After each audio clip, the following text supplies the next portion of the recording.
சற்று முன் கிடைக்கப்பெற்ற மிக மிக முக்கியமான செய்தி ஒன்று வெளியாகி உள்ளது.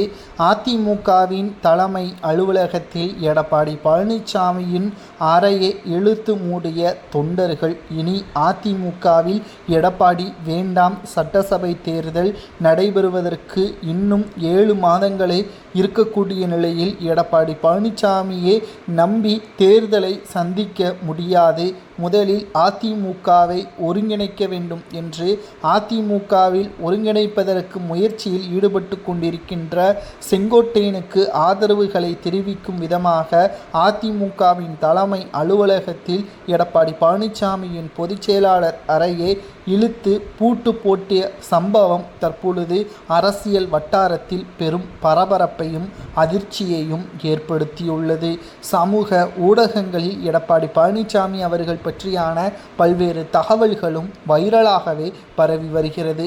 எடப்பாடி சிறந்த தலைவர் என்றால் எதற்காக இத்தனை தேர்தல்களில் அதிமுக தோல்வியே பெற்று கொண்டு வருகிறது? மேலும் ஒருங்கிணைப்பை ஏற்றுக்கொள்ள முடியாமல் தனது பதவியும் அதிகாரமும் எங்கே நம்மை விட்டு போய்விடும் என்ற அச்சத்தின் காரணமாகவும் செங்கோட்டையன், KP முனுசாமி உள்ளிட்டவர்களை மீண்டும் பதவியிலிருந்து நீக்கியதோடு கட்சியிலிருந்து நீக்குவதற்கான ஏற்பாடுகளையும் செய்து வருகிறார். முதலில் செங்கோட்டையனின் பதவியே நீக்கிவிட்டார். தற்பொழுது KP முனுசாமியின் பதவியை நீக்குவதற்கான ஏற்பாடுகளையும் செய்து வருவதாக தகவல்களும் தற்பொழுது கிடைக்கப்பெற்றுள்ளது. இந்த நிலையில்தான் எடப்பாடி பழனிசாமி அவர்களது அலுவலகம், அதாவது அதிமுகவின் தலைமை அலுவலகத்தில் அவரது அறையை இழுத்து பூட்டிய சம்பவம் தற்பொழுது பரபரப்பை ஏற்படுத்தியுள்ளது.